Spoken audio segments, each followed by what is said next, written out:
Okay, Ryan, we're ready. This girl from Bahia, stay Maruga. This lady real lucky, she bounce up with sweet me. As a man with a plan, ready then waste no time. I make up my mind tonight, this Brazilian is mine. As the music play, Lord, she started to sing to the soca beat. She put a samba swing, ding ding ding ding ding ding, dim dim dim baby di bamba, ding ding ding bamba, ding ding dim dim dim dim baby di bamba.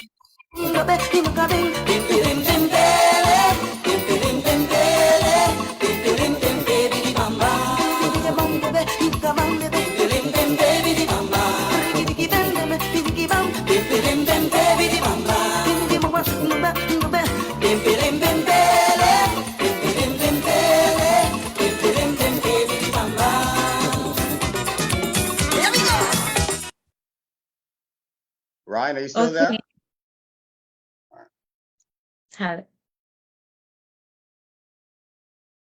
Okay. Good evening, everyone. Hope everyone is hearing me clearly. I am Masabi Patterson, and I will be the moderator for this evening's session.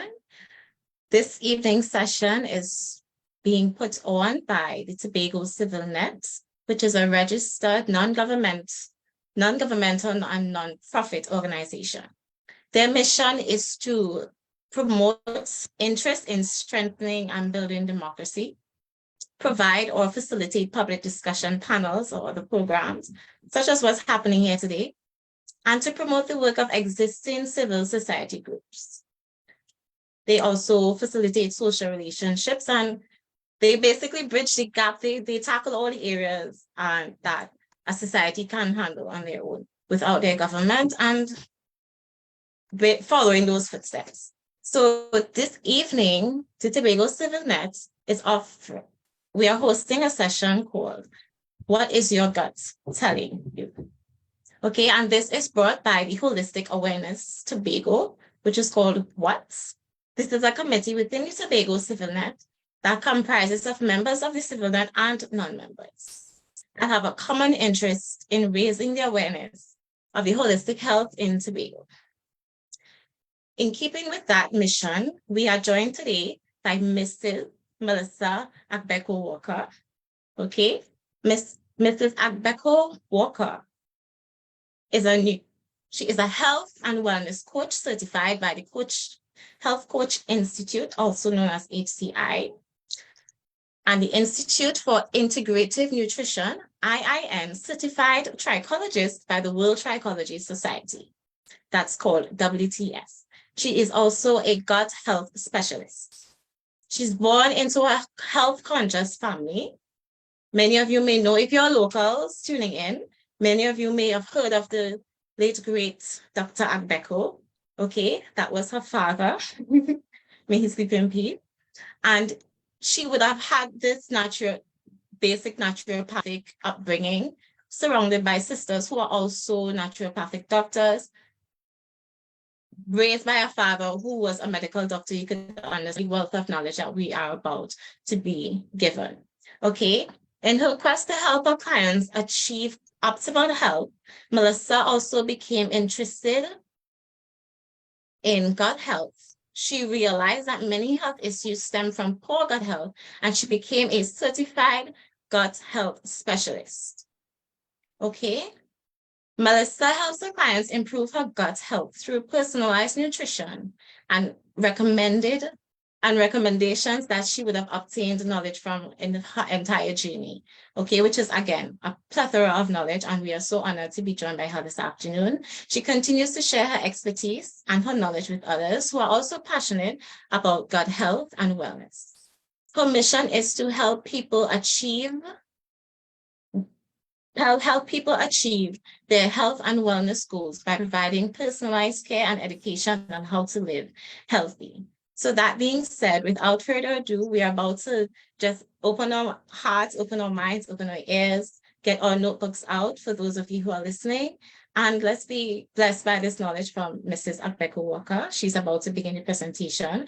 I would just like everyone to know that we will welcome questions at the end of her presentation, where she can actually liaise with you guys and just continuously spread the love and the knowledge.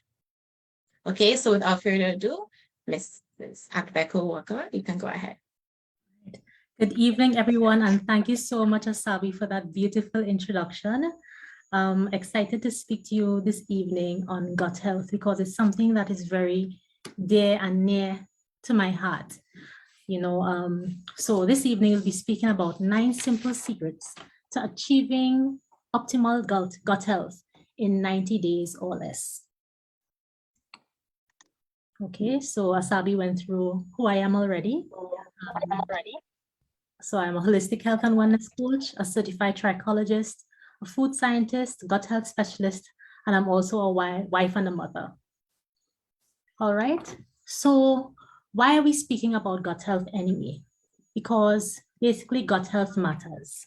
So your gut is basically more than just your stomach. It's actually your entire gastrointestinal tract. So that's actually 30 feet from your mouth all the way to your anus. And it also includes all the bacteria in your gut. And that conglomerate of bacteria has a special term, and it's referred to as the gut microbiome. So these bacteria, and there are trillions of them, they actually help us to break down food and create essential nutrients that the body needs. And normally, we would tend to think of bacteria as a negative thing, because we hear of all the issues that bacteria cause. However, where gut bacteria is concerned, it's actually a good thing. And these gut bacteria are actually your friends. So why does gut health matter? So basically, the gut is the gatekeeper to things that you want to actually let in and things that you want to keep out of your system, keep out of your body. So as the home base of the immune system, it actually neutralizes 40% of toxins which we encounter on a regular basis. It's also the #1 contributor to metabolic processes, including inflammation and blood sugar regulation. So if we think blood sugar regulation, for people who have had issues with controlling their sugar, we could think of the onset of further diseases like diabetes. We see how important blood sugar regulation is. And if the gut is in charge of this, we see how important the gut is in trying to control these things and to help mitigate certain issues that we may have. It's also called our second brain, and it's actually our forgotten organ. So many of us may not know, but the gut actually has more neurons than the brain and the spinal cord put together. And this actually influences almost every other organ in our body. So if we were to think, sometimes you would have a gut feeling that something is off. That's not something that we should ignore because it's a real thing, right? So that is something, Melissa, that is something that definitely, I think we can all agree from even earlier when you said the diabetes and these types of conditions, these little symptoms, just wanted to make that up. These little symptoms, it seems, you can find them everywhere. Everybody ignores these things. And I think it's so important that you touched on not ignoring these symptoms that we think, because it's not so terrible to take you to the hospital, you ignore it. So that's so important. Thank you so much. It really, really is. So we really do want to pay attention to those gut feelings that we get every now and again. It's not something that should be ignored. It's not your mind playing with you. It's actually your inner system, your inner guidance system guiding you to do better. Our gut also impacts disease, immunity. It influences our mood. It also impacts inflammation. So I'm sure you all get the picture. Gut health is really a big deal.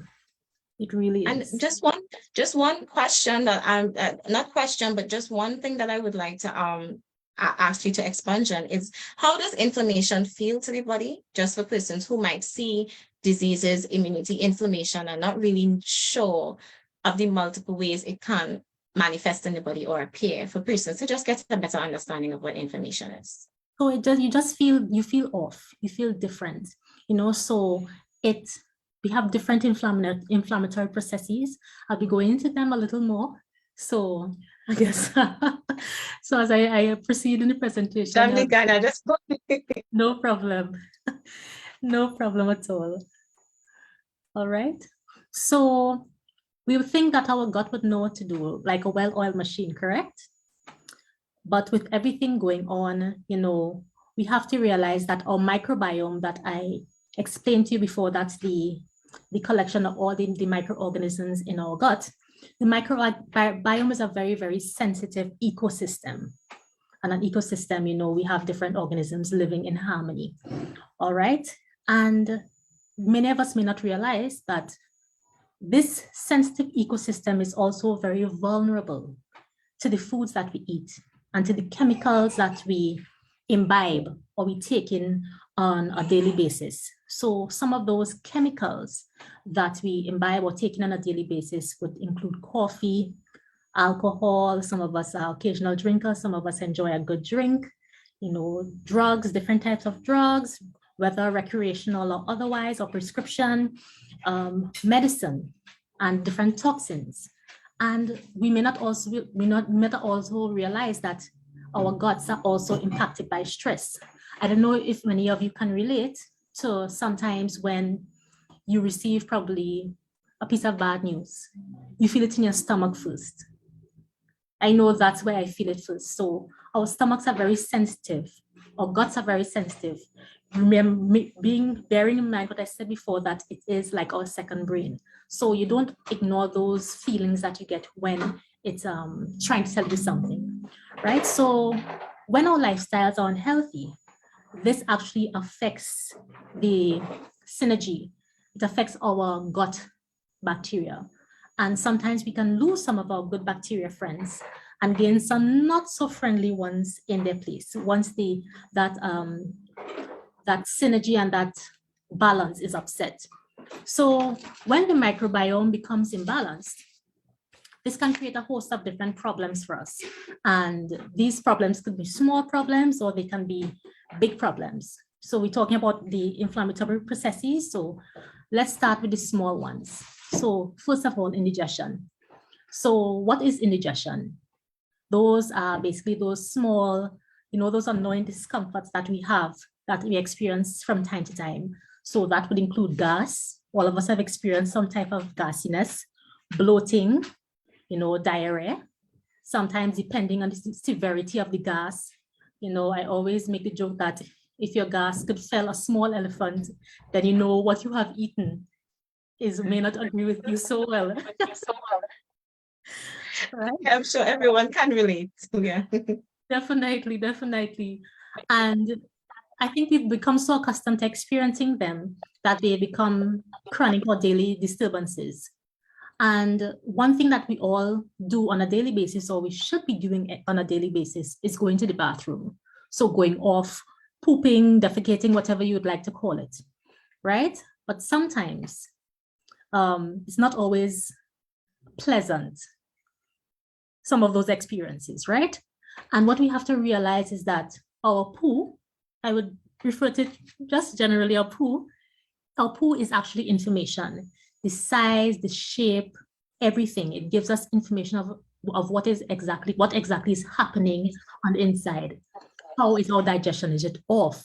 Did we eat something that irritated us, that, caused the smell, the size, the shape, the texture, everything of our poo to change, right?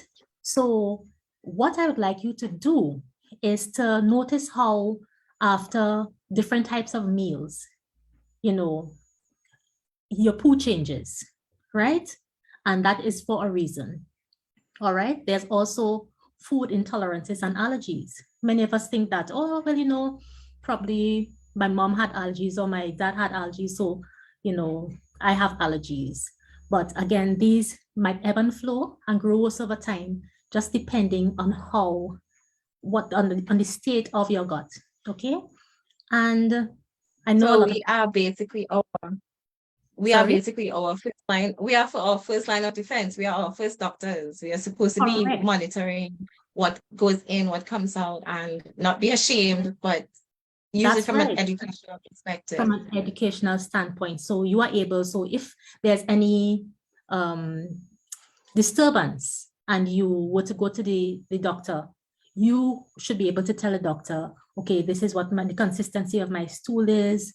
You know, I've been gassy, I've been bloated, you know, all those things, they do matter and they are information. So it's nothing to be embarrassed about. It's, as you said, it's information and we are our first line of defense. All right, and now we also have named conditions. So I'm sure many of you would have heard of Candida in some way, shape, or form. So basically, Candida is a yeast fungus that we actually all have. So it's part of that that ecosystem, all right, that is kept in check by other microorganisms around it. When Candida does become a problem, however, when there is an imbalance in our gut, right? So ladies, I'm not picking on the ladies, but we know all too well what a yeast infection is. So basically, when a yeast infection occurs, that means that there's some sort of dysbiosis happening there, and there's some sort of imbalance in the gut. So it's not just treating, it's not about treating the symptoms. It's getting back to the root cause of why. Why am I having this Candida overgrowth? What is happening in my gut? What is off? And what do I need to bring back into balance so that we can bring this Candida under control? It's not about getting rid of it, but bringing it back into I guess its right state. Maintaining our balance. Maintaining that balance. All right. Which is so important. very, very important. Balance in everything. Gastrointestinal reflux disease, also known as GERD, is when the esophagus becomes inflamed due to chronic acid reflux. And I'm sure many people have experienced heartburn at some point in time. And we know it's a very, very uncomfortable situation to experience. So that happening on a continual basis is what this GERD is. Also, leaky gut. If you think of something that is leaky, we think of the permeability of that entity being compromised in some way. So leaky gut basically is an altered permeability of the gut, so the intestinal wall, which allows toxins to break through the barrier. So you want to keep those things in check, right? Because the leaky gut, that's one of the most popular terms you see popping up right now in the holistic health the section. Basically, everybody's talking about a leaky gut. What does that feel like practically for persons who just may be curious about how that manifests? So I have never had leaky gut, but it manifests as different things, as allergies, you know, different things. It could manifest as oh goodness, it slips me right now. I will let you know, but it can manifest as different things. Food intolerances. This is what the leaky gut can look like. It can manifest as different things. So if you can pinpoint and determine that that's exactly what's happening, then you can mitigate and try to take steps to trying to assist in correcting the issue. I'm sure you all have heard of IBS, irritable bowel syndrome. Mm. It's not really a condition, and it's actually not diagnosable, but it's basically a catch-all diagnosis for the chronic and debilitating gastrointestinal issues like the nausea and the cramping and the gas and the constipation and the diarrhea. So that's what the IBS is.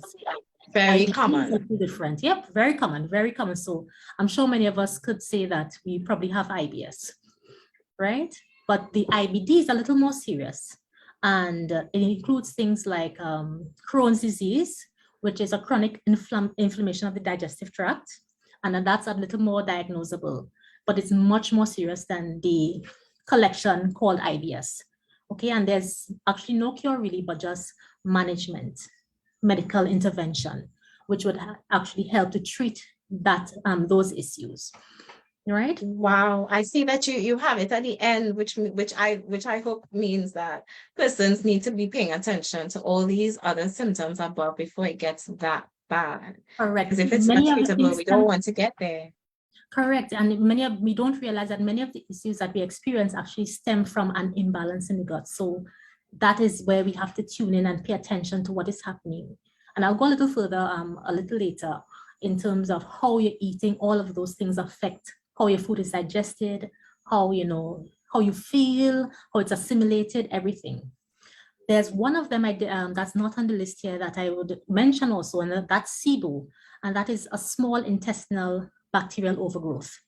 And it's exactly what it sounds like. It's an overgrowth of bacteria, actually good bacteria, but in the wrong place, in the wrong section of the digestive tract. And that happens in the small intestine when you have SIBO. So basically, those microorganisms actually belong in the large intestine. But what happens is that bacteria love sugar. And I know many of us have sweet teeth or sweet tooth, right? That's the real plague of our society right there. And I know every single person on the call could agree. Sugar. Definitely. Sugar in everything. Sugar in everything.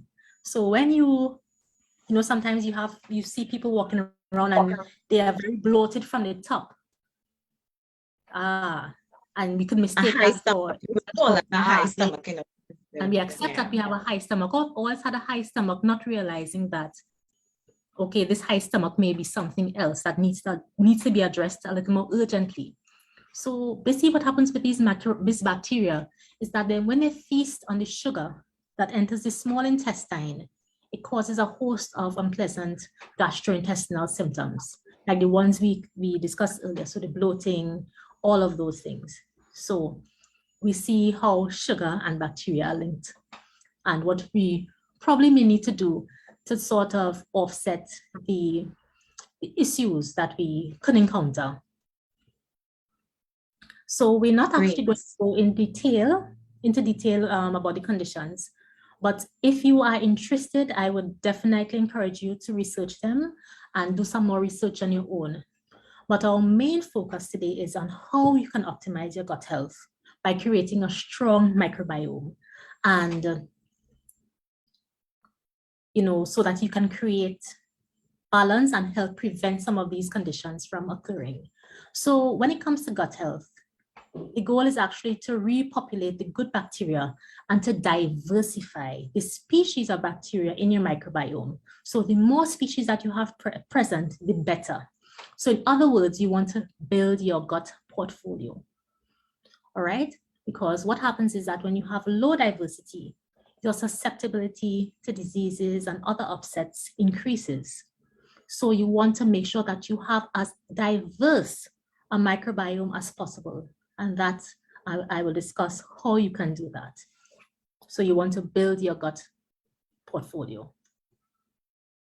So we are our own doctors and dietary and construction workers. Correct. You have to build a key role. Definitely. We can't see. Sorry, go ahead. No, I was just going to say it's so important that people are made aware that they have that power.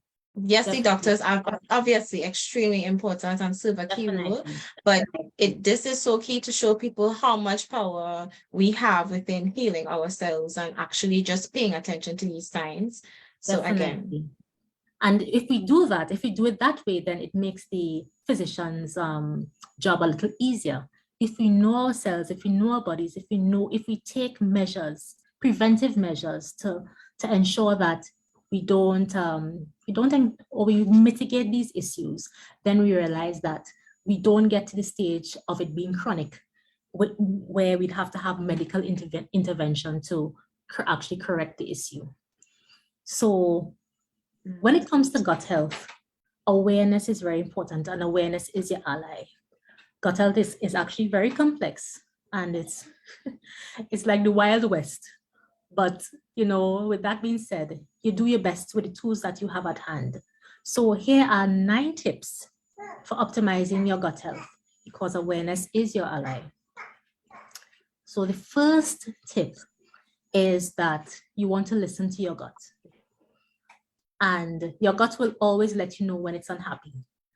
It will let you know if you're unhappy, if you've eaten too much pepper, if you ate something that didn't agree with you. Don't ignore the signs of distress, all right? Because it's telling you something. It's telling you that you have ingested something that has upset me, and I need you to know so that you can rectify the issue, all right? So when we see that there's distress, we want to listen, tune in, and see what's happening, all right? So we have that brain-gut connection. So tune in. What is it saying? Is it satisfied? Am I hungry? Is it growling? What is my stomach doing? Tune in and listen. All right. It's always giving you some sort of information. All right. And everyone, this is where we write it. These are the noteworthy tips as well. Everything is important, but these tips, this is where you get that notepad out. I hope everyone is writing. Definitely. I hope so too. The second one is trying a food journal. So again, awareness is your ally. So when you journal, you are able to see patterns. You're able to see which foods are healthy for you, which foods upset you, which foods upset your mood, which foods make you feel as though you need to get into, which induce a sleep coma after you've eaten. We all know what that is called, right? So listen to what your body is saying by doing that food journal, right? And it also lets you play detective so that you are able to know what foods agree with you and which ones don't agree with you so much. So for example, do you feel bloated after eating certain foods? Have you just accepted that as being something that is normal?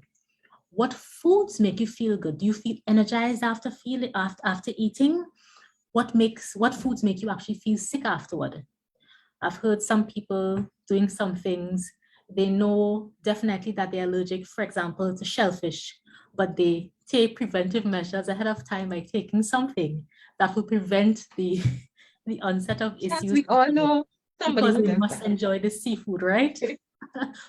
So they know, right?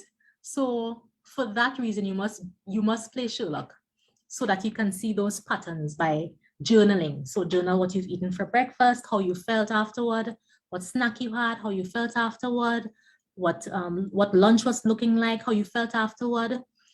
Don't think that, sorry. I love that point you made. I love that point you made. Something we don't really pay attention to, as you said, is how do we feel after we eat? Some people don't know you're not supposed to feel tired after you eat. Exactly what That's something we've gotten used to, but you're not supposed to feel tired. You're supposed to literally feel energized. So it goes to show, like, if you think about that, you might say, well, oh my gosh, every time I eat, I get that lethargic feeling that we all know what it's called.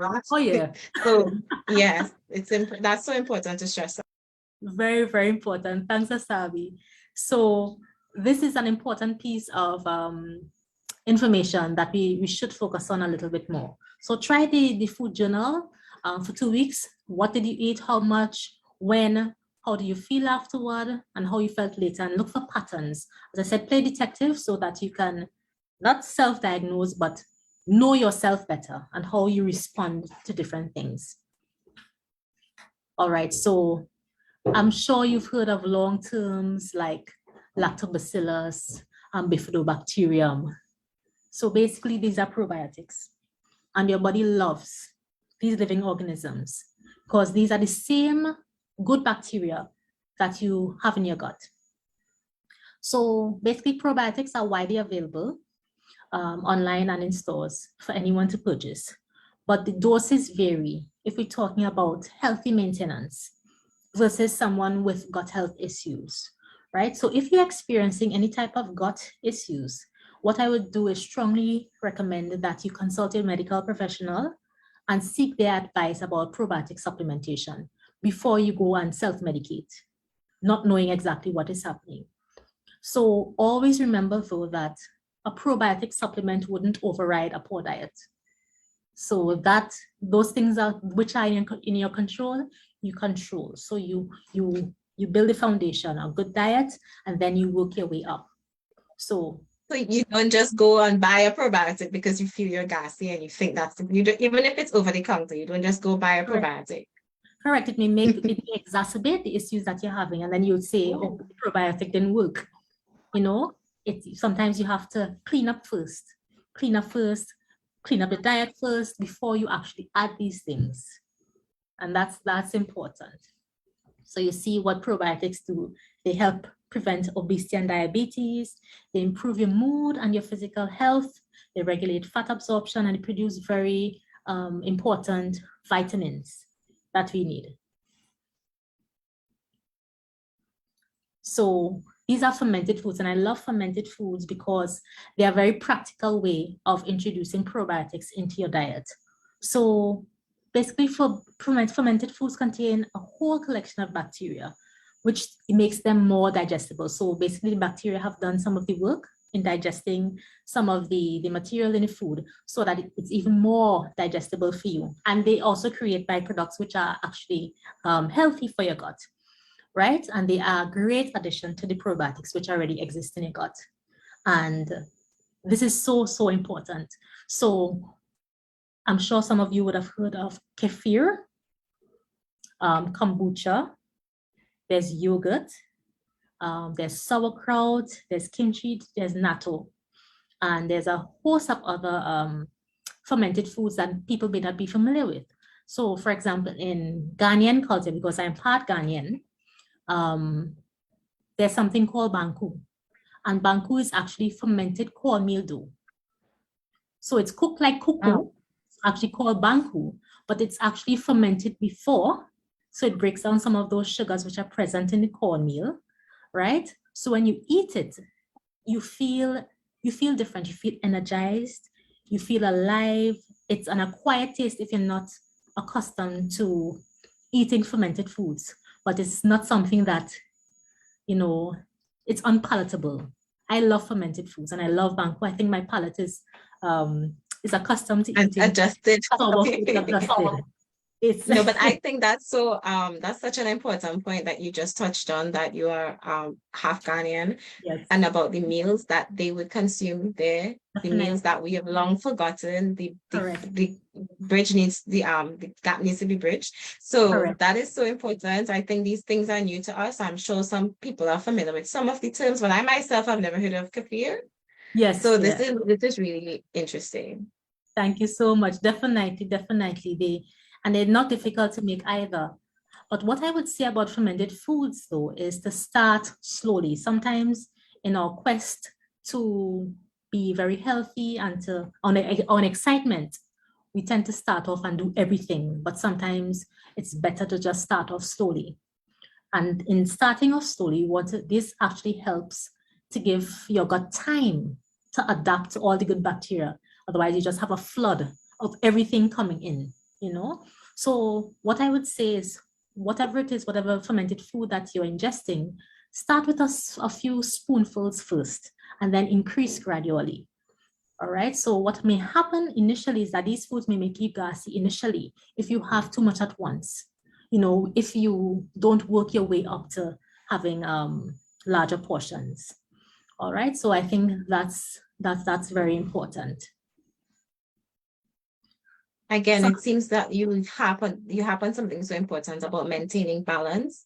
Everything you've said so far, it comes back to things that because remember, we've been told bacteria has been bad for years. We didn't, or at least mainstream media wise. So to hear everything coming back to balance, I think that's so important for persons to understand moderation. It's not necessarily good, not bad, but everything in moderation. Definitely. They're there for a reason, you know, and they live, as I said, in symbiosis with other microorganisms. So it's not about eliminating them completely, especially the good ones, but, you know, creating that balance, which is very, very necessary.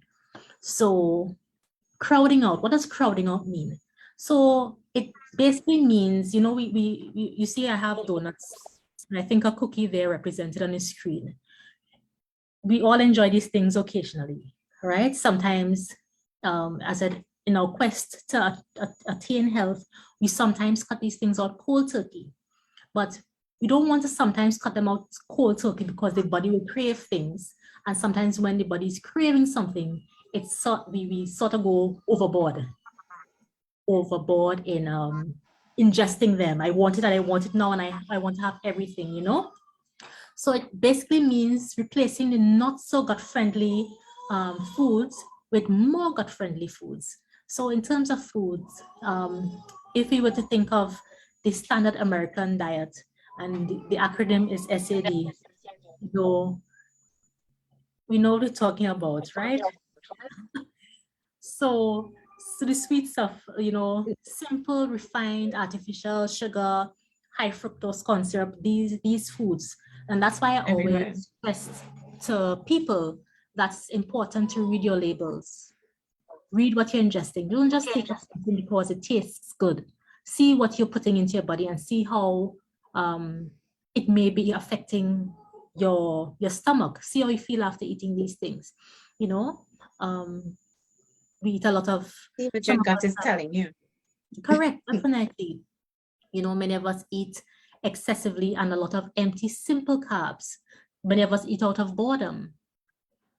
Many of us just have this oral fixation where we just need to be chewing something, you know. So I'm sure you could think of many examples of where those things come in. And also processed foods. So I always say, if you can't pronounce half of the ingredients on these the label, probably just leave it alone. And it probably doesn't help us either. You know? You shouldn't be eating it. Yeah. Correct. So I would say go with unprocessed as much as possible. So unprocessed meaning whole foods with the fewest ingredients. So the fewer ingredients something has, and the more unpackaged it is, probably the more likelihood that it's a little bit better for you. All right. We also want to fiber up. You know, always heard the parents say, eat your vegetables, eat more greens, you know. And I must say that just observing people, for example, eating at lunchtime, the food is very monocolored. So you have rice, chicken, variety. There's no variety. There's no green, nothing. And probably the only green in there is the seasoning that they use to season the meat with, right? But we're talking green and healthy portions, right? So something to remember is that the more fiber in the form of fruits, vegetables, whole grains, inulin that we have in our diet, what happens is that the probiotics actually feed on these things which are prebiotics. So they create all the healthy byproducts which are gut healthy for us, you know. So definitely fiber up. This inulin that I've mentioned is actually another soluble fiber which you can find in food like your onions and your garlic. And it's actually an additive in high fiber packaged foods. So this is important as well. You touched on something there, if you don't mind. You just touched on something there about prebiotics that the probiotics feed on. I think that was really key. I don't know if you plan to expand on it later on, but it's definitely something that I think persons don't understand as well. When you're taking probiotics, and that's something I myself learned lately, that you are to feed them. If you don't feed them, what do they eat? They start correct attacking you. Definitely. So it's not just a matter of, oh, I'm taking a probiotic and then I'm eating blandly. My food has no variety. There's no color in my food. The color would come from these from your fruits and your vegetables. So having those things would actually feed the probiotics so that, you know, they are able to do their jobs more effectively and more efficiently. You know, so that's very, very important. Okay. Yes. Let's see. We also want to see, so fats also increase the potency of these fiber-rich foods. So you could add a little coconut oil, a little olive oil to your things, a little butter, a little ghee. All right, those are your healthy fats. And sometimes you don't want to overdo a good thing either. You want to stay mindful of portions, right? Like, so we shouldn't be eating a whole avocado with a meal. I mean, or a bucket of mangoes because it's good, because it's healthy, right? You're telling me a bucket of mangoes? So we're not supposed to, you know, I mean, I don't mean to keep interject, but I think everyone here would agree that we all feel attacked with that one. I know for a fact we sit down with that bucket or that bowl of mangoes, but it's so good to know that we're not supposed to be doing that. Correct, because it's still sugar. And remember we spoke about sugar earlier. So we Yes. want to always do things in moderation, you know. So, and if you're having probably a mango, probably have some protein with it, some nuts and so on. Yeah, So mango. yeah, a mango. See where we are all the problem. We Yes. are all the problem because I think growing up as a child, that's one of the things I saw. My grandfather was uncle, somebody, we'll go by the mango tree and there's a whole bucket. And Yep. it's so interesting because I would have thought that this was a good sugar and your body will just be fine with having so to hear that it's not just processed sugar but also natural sugars you have to be mindful of. I don't think many people, I I want to think speak for so. everybody, but I didn't know. The saving grace with fruits though is that it's the sugar is actually in its natural form in nature. It's bound to fiber. So it's not the isolated form and the processed form that you find in processed foods. So that's a saving grace, but it's still very important to remember moderation. Remember I think moderation. that's key. Thanks so much. Definitely, especially if you have blood sugar regulation issues, right? That could be, yeah. Okay, wow. Bigger Really issues good to later know. on. Mhm. Really valuable piece of information. Thank I'm you. sure many persons thought that they could just like myself, just gouge on all the But it's sweet fruit. healthy. Definitely. Okay, excellent. So we also want to opt for organic wherever possible. And this term is a term that I've been hearing. It's been tossed around very loosely, Everywhere. so everywhere. So Everywhere. make sure whatever organic you're eating is really organic. So play detective, do your investigation and make sure exactly what you're eating, it really is organic, right? Especially where animal products are concerned. All right. A lot, we know that conventional meat and dairy, they typically have preservatives, pesticides, and emulsifiers, especially those ones which we import. So we have to be aware. And I just wanted to just to let everyone know, we see the questions coming in, questions relating to things that she's even speaking about right now. Just to give everyone, for those who came in late, your questions will be addressed after her presentation and we'll have a nice chat. So just keep them coming. Okay, go ahead, Melissa. Thank you so much. So we also want to get into the habits, as I mentioned before, of reading labels and seeing things like non-GMO. So for people who don't know, GMO stands for genetically modified organism. And our food supply has been so tampered with in the last probably 20 to 30 years that we don't know what is, I guess, authentic versus genetically modified. So some of the foods do have that non-GMO label on them. So if you could find that non-GMO label and probably purchase those foods, I'm sure, which may be a little more pricey, but they're better for you in the long run. So definitely opt for those types of foods. And I don't know if you're going to say this, but that person should also know that also counts for your vegetables and your fruits, because we're seeing fruits with no seeds. That's not, I mean, we're seeing fruits that if you plant the seed, it won't grow. So I think that was so important for you to say. I think that was really valuable, and people need to be aware that it's not just stuff with labels. It's everything. You really have to pay attention to where your food is coming from. So that's so definitely. And you touched on that, things with foods with seeds.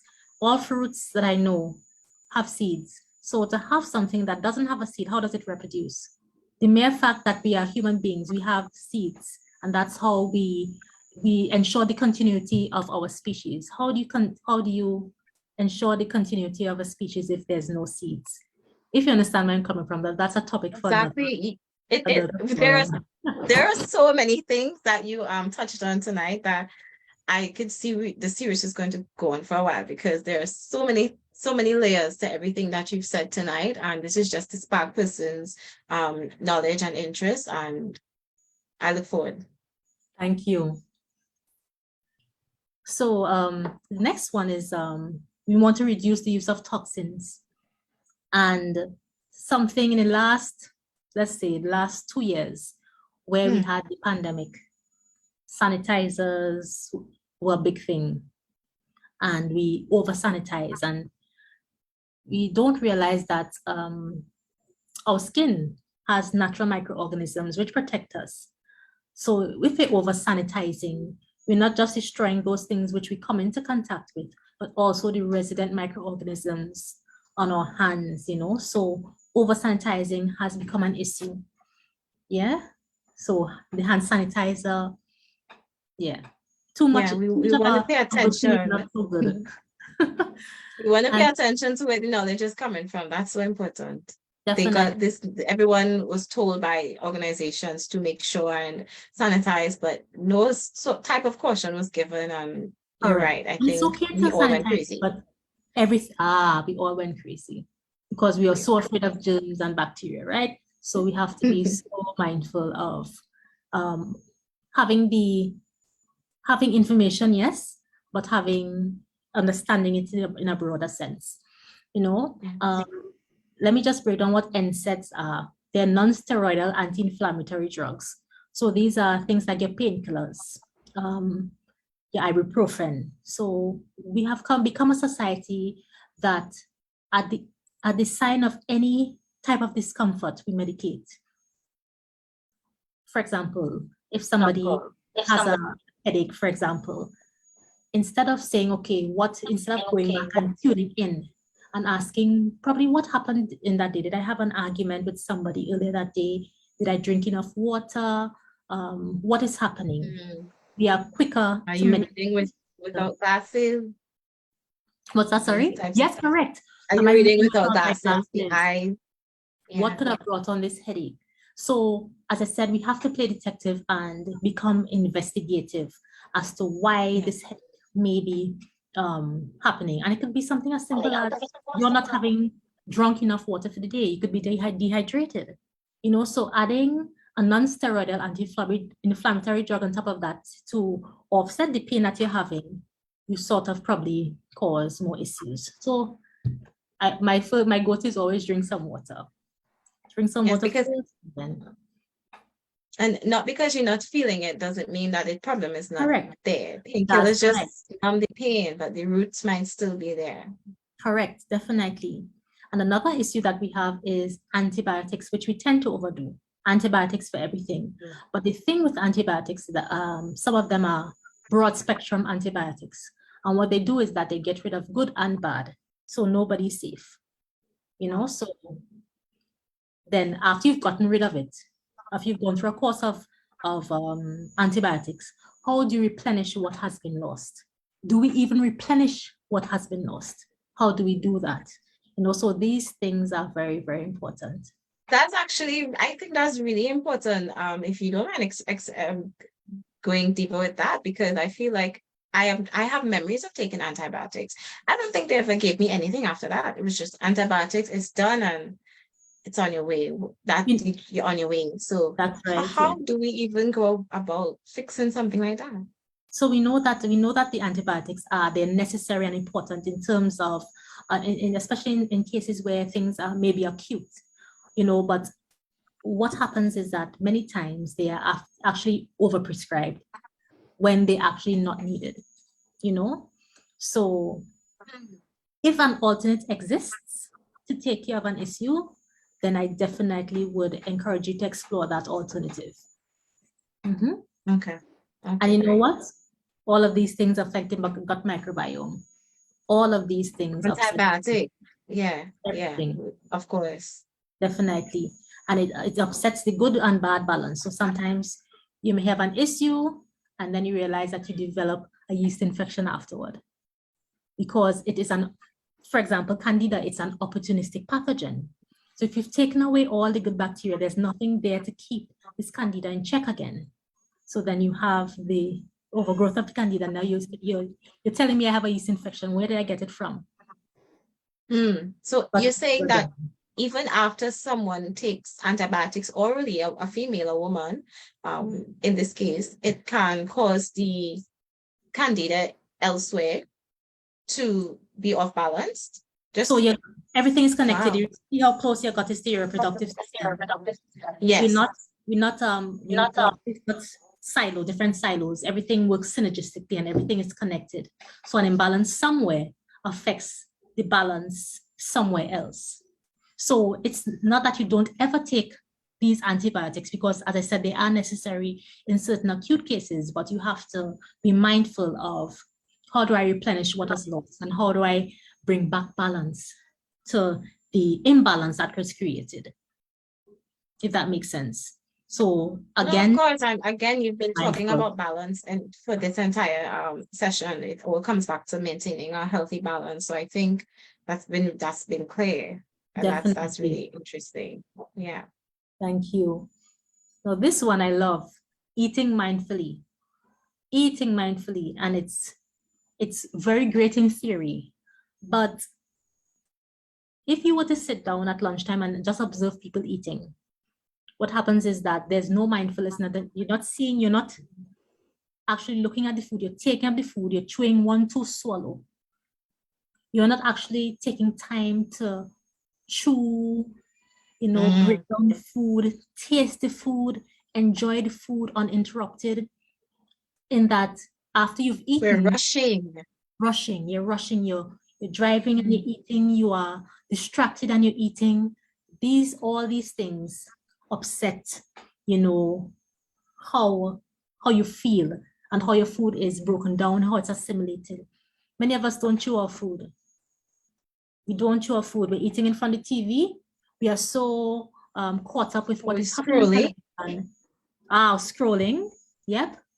So that we don't even realize that we're eating. It's like a side thing because we're watching TV really, but yeah, we're just getting in something. But then you feel hungry afterward because you haven't, there hasn't been that connection to, my feeling actually full after eating. I'm doing it so hurriedly that I don't realize that I'm full or I'm not full, if that makes sense. So that I see people that we are rushing the digestive process. We're not getting the food to be chewed enough for it to start breaking down where it's supposed to start in the mouth. So correct. Yes, I see people rushing. Sometimes I do it. Sometimes I eat and I scroll, and you really do feel different. You feel bloated sometimes. And indeed, so do you see the connection to the different gut issues? Leaky gut. If you're not breaking down your food into their smallest constituents, then you would have permeability issues where larger parts that are undigested are crossing that barrier, and they shouldn't be crossing that barrier. Then you realize you have allergies and all these issues. So it's something, if you can control how you eat, just be mindful, just sit down with no distractions, take your time, taste your food, enjoy your food. You're not distracted by the phone, you're not multitasking, in that way, what you'd realize is that whatever's on your plate, you may not have a need to eat everything, because what I always recommend is that you at least take 20 minutes to eat. And if you do that, you'd realize after those 20 minutes that you're full. We are visual eaters. We eat with our eyes first before we until it's done. Correct. And we don't listen to the stingers. I'm full, and we're saying I'm full, but we're continuing. So mindful eating is very important. Take 20 minutes, sit down with your food, chew it properly so it's assimilated well, it's broken down properly, it's digested well, so that it actually registers that I'm actually full. And you stop. You don't have to clean the plate, because I know many of us come from the clean plate club, and it doesn't need to be so. Correct. And eating everything on your plate and then feeling as though, oh my God, what have I done? So if you reach the point where you're feeling, oh God, what I do myself, you've eaten too much, because you could feel stuffed, it. Yeah. Or you're stuffed, you're literally stuffed. What I would encourage people to do is actually just try that little exercise, try some mindful eating this week, and see how you feel after. Do you feel as bloated afterward?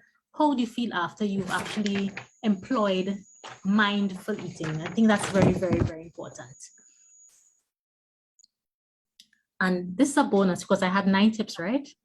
So stress, if we didn't know, stress actually disrupts our gut health. And you know that advice we've gotten advice to not eat when stressed.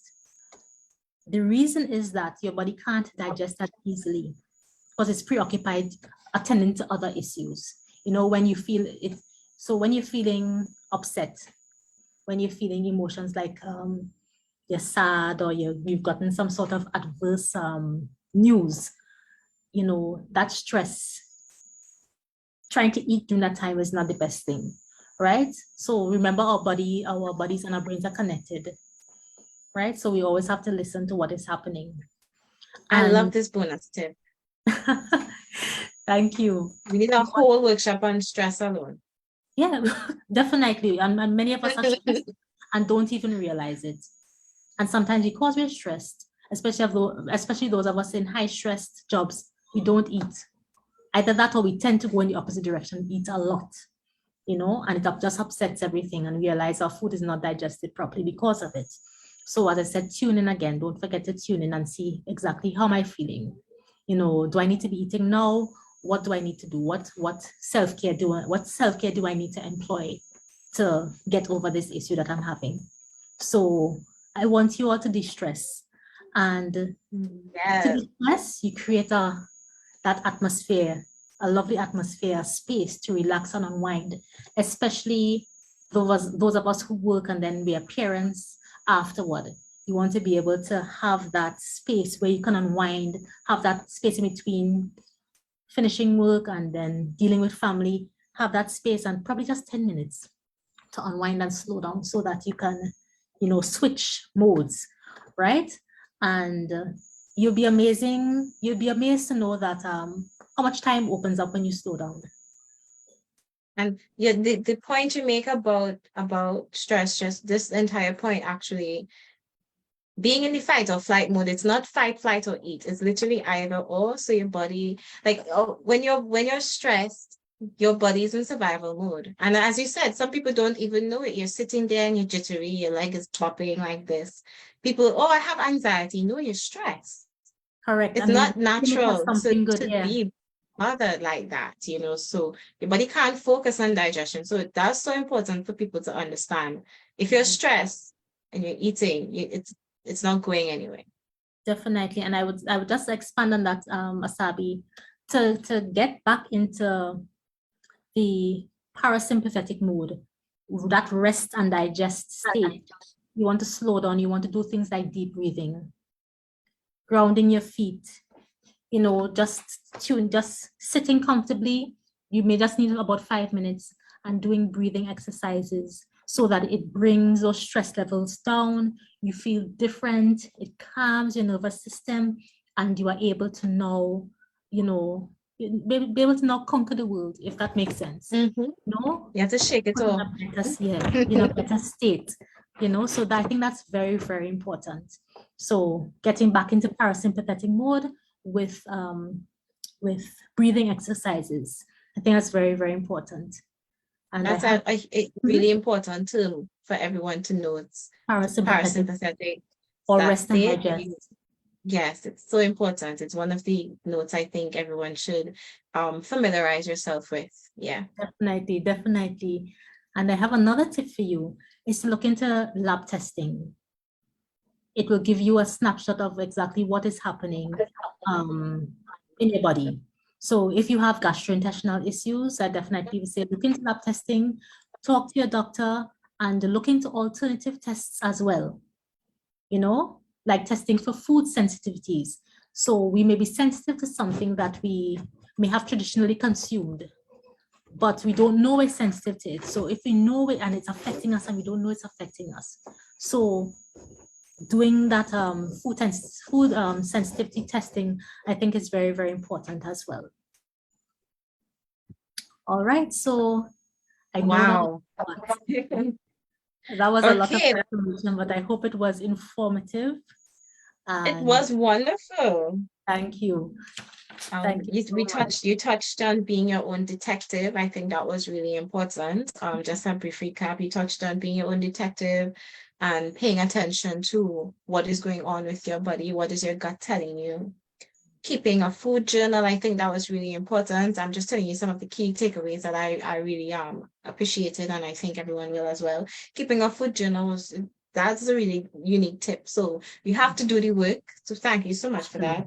Pre and probiotics, don't just go and buy a Yes, probiotic and start correct. taking it. That's kind of crazy, apparently, which I didn't know. Definitely. Mindful eating was so wonderful as well, calming down, not being in a stressed, anxious, or angry state, and this lab testing, I think what the question everyone might have is, do you even know where we can do that here? When you say lab testing for that, is that something we can just go and request at a lab and So start what I running would it? recommend is that I know we have some alternative practitioners, so naturopathic doctors. They would be able to say exactly where. I'm not too sure if they do it locally, but they would be, I've heard of them doing the GI testing and food sensitivity test as well. I think some is done probably in-house, but definitely get in contact with a naturopathic physician, and they Okay, are great. alternative health practitioners, and they offer a wide range of different modalities from the conventional system that we are accustomed to. Mhm. Okay, great. Okay, great. And anyone that has any further questions, we are about to get into the question section, but just in terms of finding out that type of information, try contacting the Tobago Civil Net at tobagocivilnet@gmail.com. If you want to get into any of those listings, we can see what we can do for you, what can be done, but just don't be afraid to ask. So we're going to ask a few of the questions now from the listeners that we have here. The first question says, if someone has gas, is it always a sign of something bad? How should one interpret intestinal gas? So I guess they're asking, is there good gas, bad gas? What is going on? It may not necessarily be something bad, but as I said, for example, when you start a regime of having probiotic rich foods, for example, if you're on a new health journey and you started taking something like kombucha or let's say banku or kefir, and you've introduced the sauerkraut, and you've introduced these things too quickly, then that could be an issue. But sometimes what I would also say, so that's just one part. What I would also say is just take your time. Sometimes it may mean that something that you've eaten doesn't agree with you, that's causing the gassiness and the bloating, right? So just take your time, and the food journal will help. The food journal will help. So if you realize that, okay, after I eat, for example, bread, I am very bloated after I eat bread, then you realize that that bread may not be something that's agreeing with you. Or how am I when I'm eating? Am I rushing my food? Am I chewing my food? It may be something as simple as taking your time to break down the food properly so that it doesn't cause this intestinal distress that would manifest as gas. Okay, great. Okay, I hope that was enough and that's fine. The next question, because that was a really good tip too, by the way. Thank you. The next question is, do you recommend reducing meat? This resonates. Do you recommend reducing meat? And if so, which types of meat specifically? So everybody, I like to say everybody's bio-individual, right? So food may affect people differently. So if you realize that you eat meat, and after you've eaten meat, that the gas that you pass is very offensive, then you realize that probably it's not being broken down properly. I know different blood types break down meat differently, so you have to be very aware. Probably look into the type of blood type where different types of meat affect you differently, or different types of meat are better suited for certain blood types, because not everybody, as I said, everybody's bio-individual. So just as I said, become a detective. See how different meats affect you. Sometimes you remember the GI tract is 30 feet, and sometimes that meat has to travel all that way. And sometimes what happens is that if it's not being digested properly, what happens is that putrefaction happens, right? Where it stays in the gut and it starts rotting, right? Because it hasn't been broken down properly. So as I said, play detective again and see how different meats affect you. So it may not be a matter of cutting out meat, but seeing how different meat affects you and eating them in the correct proportions. You don't need to have your whole plate as meat. What I recommend to have a balanced plate is having a quarter meat, you have a quarter starch, and half vegetables. So if you go with that plate in mind, that balanced plate in mind, then that should help you with your proportions of meat. So it may not be that you cut out completely what meats you're eating, but probably reduce the amount because it may be a bit much that you're having at one sitting. And it's a lot for your system to digest and break down. And you know very well that that question, I'm a living testimony. I would have cut out meats, cold turkey, and it did not go well. And a naturopathic doctor actually told me, and I will call her name, your sister, Malaika Agbeko. She told me years ago, you need to be eating meat. You need to be having some type of meat. Yeah. Yeah. Yeah. Like, no. I was severely humbled when all forms of doctors started telling me the same thing. So it really does come down to a balance. And just to plug this info here, for anyone that may be listening or not viewing the screen, Melissa's information is on the screen right now. So you can email her to get more information or to start a communication that she can actually start assisting you. You may become a client of hers. It's melissa@gbekohc@gmail.com, melissa@gmail.com, and her contact is there. It's 728-1181 for anyone that is listening and may not have had the screen viewing. So the next question is, local supermarkets are now selling alternative meat products like vegetarian burgers and sausages. They are processed, however. Do you recommend these?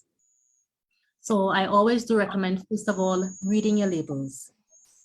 Reading your labels to see exactly what is in these alternative meat products. Sometimes they have a laundry list of ingredients that, as I said, they may affect your gut differently. So as I said, play detective. You could try it out, see how you feel after you've eaten it. But I would say everything in moderation. Everything in moderation, but most important is to read those labels and see how many ingredients are included in those alternative meat products. As the older generation would say, take the words out my mouth. Read those labels. Read your labels. No, because sometimes it's an alternative, but is it better? It might just be our next chemical. So you really, according to they say sometimes a bit of the poison is a little bit better than but it's an individual choice. If that's what you prefer, that's completely fine, but just read your labels and make an informed decision as to whether this is something I want to be consuming or not. Okay, great. Our next question. It said that you shouldn't drink cold liquids with meals having certain fatty foods, including gravy. So you shouldn't have cold liquids with meals that have certain fatty foods, including gravy. Is there any truth to this?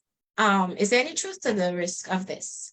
All right, so I would just say, I'm not a medical professional, right? First of all, my disclaimer.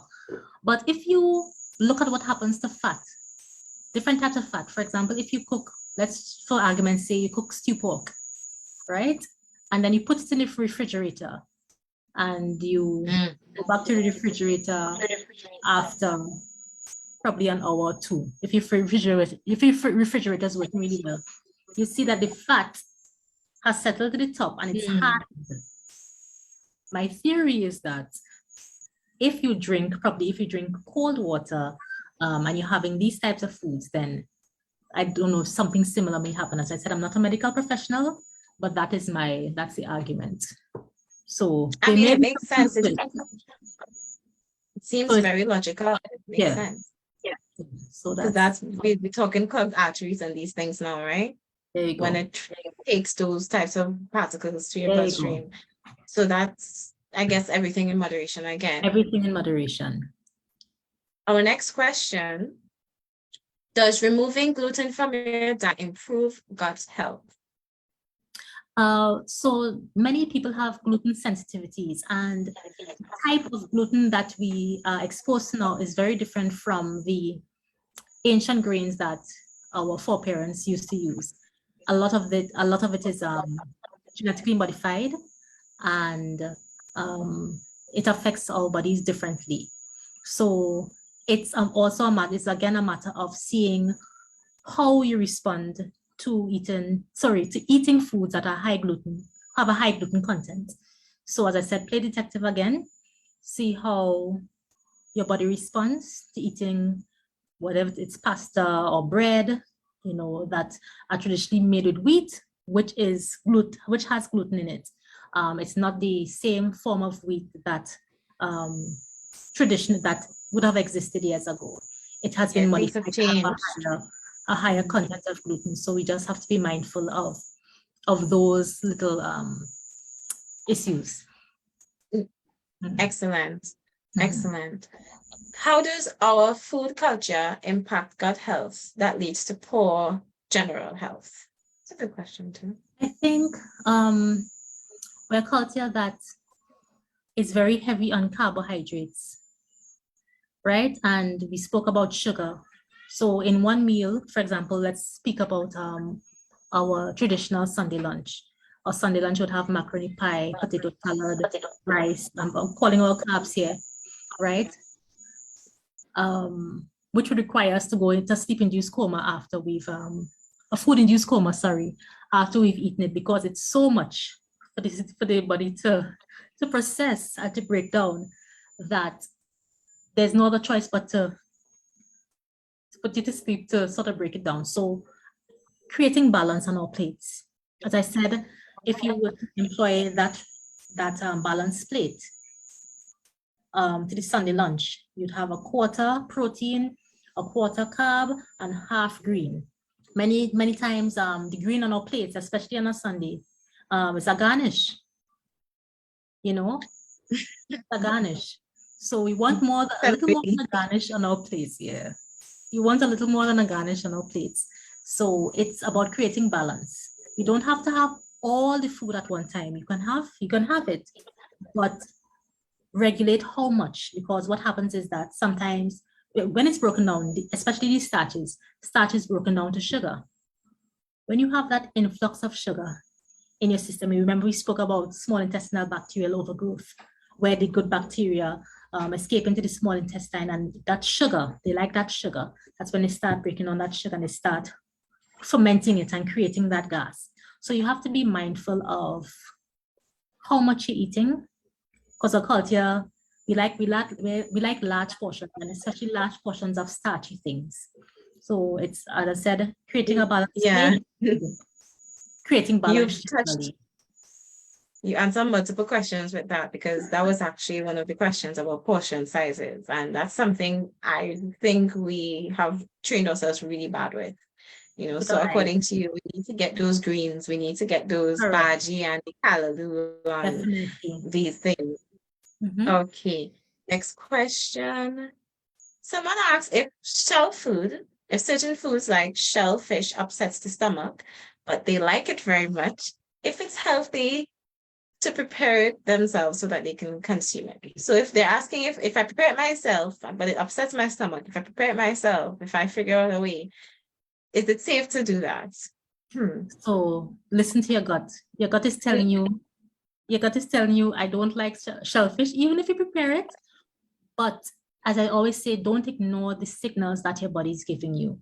It will always lead you on the right path. If it's saying that when I eat shellfish, I don't feel good, probably it's better to find something else to give it than to force it to eat shellfish because you like shellfish. I realized, for example, years ago that my body didn't agree with pork, so I leave pork alone. I leave it alone. I don't feel good. I chew it and it just doesn't go down. So I leave it alone. So I Wow. find other things to eat and I haven't missed it and I'm completely fine. So always listen to what your gut is telling you. Like Listen to what your body is telling you. so leave it alone. Excellent. Mhm. All right, we're gonna take just the last. Let me see. We have two more. Okay, so we have two more questions. Mhm. Conventional medicine has a clear system to graduate doctors so that we can feel confident going to them. How do we determine which naturopathic doctors are knowledgeable, especially as anyone can call themselves a bush doctor? Listen. Do your Okay. research. Do your research, do your research, do your research. Definitely. Definitely. Yes, Okay. because If you want to go as far as it, asking for credentials, that's fine. But you would be able to listen to your gut as well.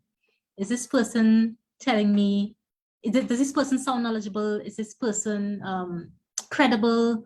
Ask questions and do your research. and naturopathic doctors are actually qualified, not doctors that went Definitely. to an actual institution. And so it's Correct. not just for persons who don't know, do a quick Google, you'll see naturopathic doctors, they're called ND as opposed to an ND, correct. MD. That's right. And Correct. they're actual accredited institutions that have a proper system, just much Definitely. like conventional medicine. So there are actual schools where you go and you study and you go and you do your practicals, the same exact approach, except obviously there will be different tweaks for treatment and how Correct. they diagnose. They just a broader, Definitely. they just bridge the gap. So if you see an Correct. ND, if you At feel the to end ask of for the, credentials, okay, but they correct. are qualified. If somebody That's can call correct. themselves that, they're not just saying I'm a herbalist. An herbalist, Very okay, different. those Very things. different. Naturopathic doctor is actually someone who's qualified and worked hard for those credentials. Definitely. So look Okay, for then. MD at the end of the name, same way you see MD at the end of medical doctor's name. Look for ND, which says what Asabi said. Definitely. That's how you tell the difference. Right. Excellent. So we have this just a few more questions coming in. How many times a week is it healthy to eat meat for those who do? And is fresh meat digested differently than meat that has been slaughtered a week or more? I know you just touched on this, but I think they're asking just something that's a bit slightly different. But yeah. How many times a week should you eat meat? Right. So they're asking how many times they should eat it, and is fresh killed meat, like if they kill it today and they season and cook it themselves, if they eat that, if it's going to be digested differently than meat that would have been killed and maybe frozen or stored for maybe a week or so. Okay, so as I said, we all buy individual, right? So how many times a week you eat meat is completely up to you. You don't want to be eating too much where you're getting too much protein and that which may cause issues of its own, but making sure that you're doing everything in balance. That's one. Also, I always believe conventional methods for slaughtering animals as opposed to probably a small farmer or small butcher. I always believe in the welfare of the animal and how the animal is treated prior to being slaughtered, because it does affect the quality of the meat. Sometimes the emotional state of the animal that the animal is in prior to slaughter can be transferred to the meat, and that can affect you in the long run. So traumatized meat. Correct. Yeah. So it's a whole cycle. So probably yes, fresh killed meat, if you can get it from somebody who you know probably does farming on a smaller level, even better, because sometimes with larger farms, it's you see the operations It's a and bit more inhumane. correct, the Yeah. welfare of the animal is not taken into consideration. So bearing that in mind, and as an informed consumer, I'm sure you'll be able to make an informed decision as to whether you should eat fresh killed or something that is frozen for a long time. And she touched on something really important. Melissa touched on the length of the digestive tract. I think that's an important point to tie in there, which we talk about how long it takes to decay and get through you. So correct. It's a long journey, a very long journey. So if you're just piling meat on And so if you look at some people, their guts are huge because there's a lot of impacted food and impacted waste that has not been passed out, that resides in the gastrointestinal tract. So all of those things lead to issues later Wonderful. on. So you just have to bear Wonderful. in mind, okay, how much is too much and how much Pay is just. attention. Mhm. Pay attention. When did it go in and when did it come out? Correct. So we have a next question. We have a next question. Yes. Oh, this is a fun one. How does someone deal with cravings for certain foods? Oh, I know this will Moderation. greatly appreciate myself. Sometimes if you're having a craving, my philosophy is satisfy the craving, but do so in moderation. If you're craving chocolate, for example, don't go have all the chocolate bars that you can have. Have a small piece, chew it, masticate it, feel it in your mouth, and then the signal for the craving would eventually go. You don't have to have all the chocolate. Same with probably a chocolate cake. If you're feeling for chocolate cake, have a slice. Don't have the entire cake. Satisfy the craving, and then it should be fine. But always remember moderation. Always remember moderation. Great. These Yeah, don't cravings eat are the whole usually chocolate sweet bar. Don't eat the whole Have a small piece. Have a small piece. Okay, we have 2 more questions. What about supplementation or taking regular vitamins? When is it appropriate and when is it not? All right, so disclaimer again, I'm not a medical doctor.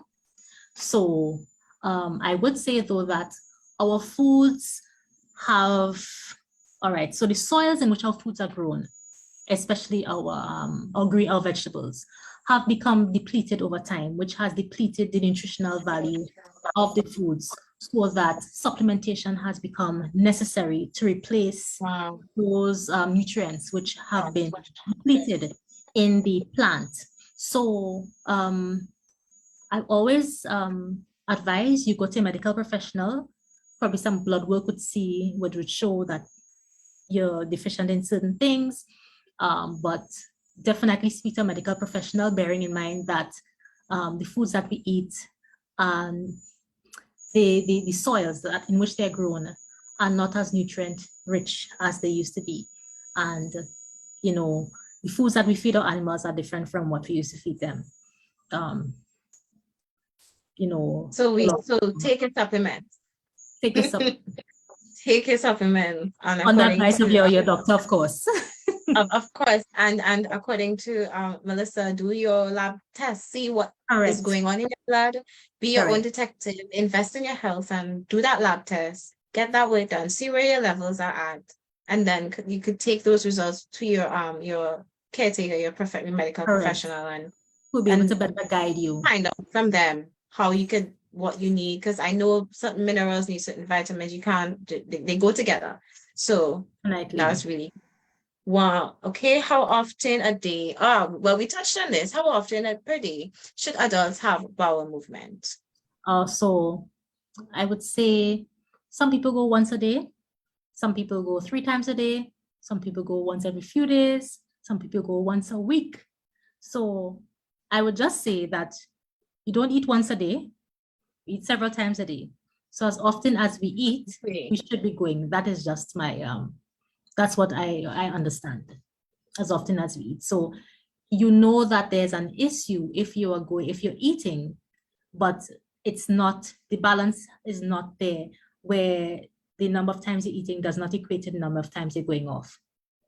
So definitely get a check out. It should. Yeah. And so just to add to that, it seems that that's something that we were raised to think was separate almost. Even we made it seem very trivial, the amount of times you go, not factoring in that you put food in, it must come out. You keep putting food in and one came out, one batch of movement came out, but then you keep putting food in, it's there still. What's happening? So being your own detective seems to be really the root of taking care of yourself. You have to monitor if you eat 3-4 meals and since yesterday you haven't had a movement, it might be time to look into some natural remedies or exercise or something to get that going. So I really appreciate that question too. And I'll just say something as simple as including more greens. and more fiber. I always call fiber nature's broom. So you eat the fiber and it helps sweep things along. So having a Physically, balanced plate. yeah. Mhm. Wow. Great. Okay, so our next question is, when food does not enter the stomach, hold on, let me just. Okay.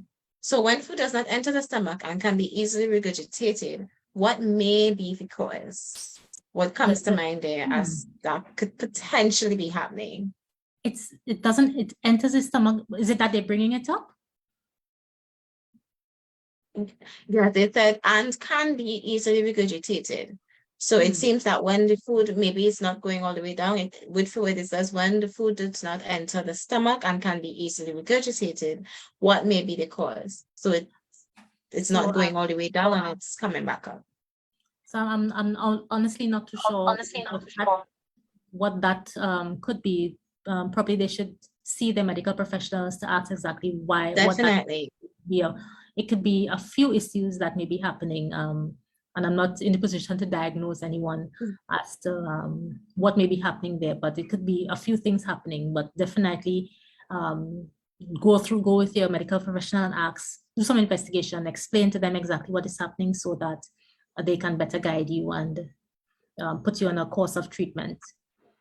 Yes, if you go to a medical doctor, a medical professional, if you're not getting answers there, you try somebody else, you try getting multiple opinions at once, go to a naturopathic doctor, go to a conventional doctor, see what you can piece together and take all the advice that Melissa outlined before. Yeah, and I think that was the final question. Okay, that was the final question. So just to reiterate, just for persons who came in late, first of all, we want to thank everybody for giving us your time today. I want to thank Melissa for this wonderful, for your time and this wonderful explanation and actually answering these questions and going into the meat of it with us. We want to give a thanks to the Tobago Civil Net that's responsible for hosting this, Mr. Rodney Piggott. We want to give a thanks to which is the Holistic Health Awareness Tobago, right? This is the committee that basically is committing themselves to doing more projects like this, helping raise awareness in the community. And we're really trying to just do things. We're trying to just do it on our own. We're not blaming anybody anymore. We're being responsible. We're trying to lace our own bootstraps up and take care of our health, taking charge of our health, and really doing it as a community. So we want to give a special thanks to the chair of the Tobago Civil Net, Mr. Piggott, for organizing this, and Mr. Ryan Allard, who is in the background helping everything come together nicely. Want to give a special thanks to Melissa Agbeko, Walk Missive.